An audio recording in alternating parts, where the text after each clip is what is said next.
Jẹ́nẹ́sísì orí ìkẹrìndínlógójì. Wọ̀nyí sì ni ìran Esau, ẹni tí í ṣe Édómù.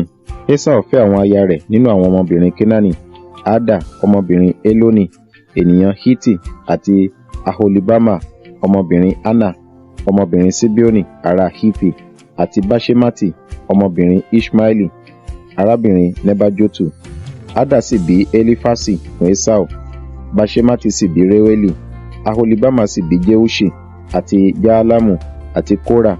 Àwọn wọ̀nyí ni ọmọkùnrin Esau tí a bí fún ní ilẹ̀ Kénáánì. Esau sì mú àwọn aya rẹ̀ àti àwọn ọmọkùnrin rẹ̀ àti àwọn ọmọbìnrin rẹ̀ àti gbogbo àwọn ènìyàn ilé rẹ̀ àti ẹran rẹ̀ àti gbogbo ohun ọ̀sìn àti ohun ìní gbogbo tí ó ní ní ilẹ̀ Kénáánì. Ó sì lọ sí ilẹ̀ kan kúrò níwájú Jákọ́bù arákùnrin rẹ̀, nítorí tí ọrọ̀ wọn pọ̀ ju kí wọn kí ó gbé pọ̀ lọ. Ilẹ̀ tí wọ́n sì ṣe àtìpó sí kò lè gbà wọ́n nítorí ohun ọ̀sìn wọn. Bẹ́ẹ̀ ni Esau tẹ̀dó ní òkè Seiri. Esau ní Édómù. Wọ̀nyí sì ni ìran Esau bàbá àwọn ará Édómù ní òkè Seiri. Wọ̀nyí ni orúkọ àwọn ọmọ Esau: Elifasi ọmọ Ada aya Esau, Reuli ọmọ Baṣemati aya Esau. Àti àwọn ọmọ Elifasi ní Temani, Omari, Sefo, àti Gatamu, àti Kenasi. Timna ni ó sì ṣe àlè Elifasi ọmọ Esau, òun sì bí Amaleki fún Elifasi. Wọ̀nyí sì ni àwọn ọmọ Ada aya Esau.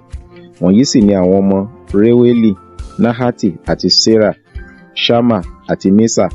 Àwọn wọ̀nyí ni àwọn ọmọ Baṣemati aya Esau. Wọ̀nyí sì ni àwọn ọmọ Aholibama ọmọbìnrin Anna, ọmọbìnrin Sibeoni aya Esau, òun sì bí Jeuṣi fún Esau, àti Jaalamu, àti Kora. Àwọn wọ̀nyí ni olórí nínú àwọn ọmọ Esau. Àwọn ọmọ Elifasi àkọ́bí Esau: Temani olórí, Omari olórí, Sefo olórí, Kenasi olórí, Kora olórí, Gatamu olórí, Amaleki olórí. Wọ̀nyí ni àwọn olórí tí ó ti ọ̀dọ̀ Elifasi wá ní ilẹ̀ Édómù. Wọ̀nyí ni àwọn ọmọ Ada. Wọ̀nyí sì ni àwọn ọmọ Reueli ọmọ Esau: Nahati olórí, Sera olórí, Ṣama olórí, Mesa olórí. Wọ̀nyí ni àwọn olórí tí ó ti ọ̀dọ̀ Reueli wá ní ilẹ̀ Édómù. Wọ̀nyí ni àwọn ọmọ Baṣemati aya Esau. Wọ̀nyí sì ni àwọn ọmọ Aholibama aya Esau: Jeuṣi olórí, Jaalamu olórí, Kora olórí.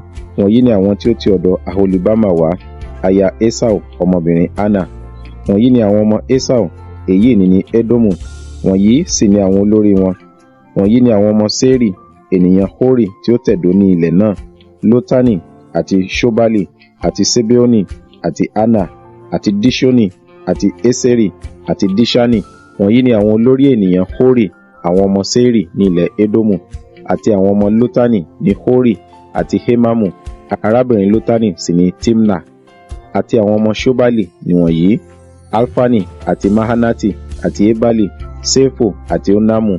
Wọ̀nyí sì ni àwọn ọmọ Sibeoni, àti Aja òun Anna. Èyí ni Anna tí ó rí àwọn ìsun omi gbígbóná ní ijù, bí ó ti ń bọ́ àwọn kẹ́tẹ́kẹ́tẹ́ Sibeoni bàbá rẹ̀. Wọ̀nyí sì ni àwọn ọmọ Anna: Disoni, àti Aholibama ọmọbìnrin Anna.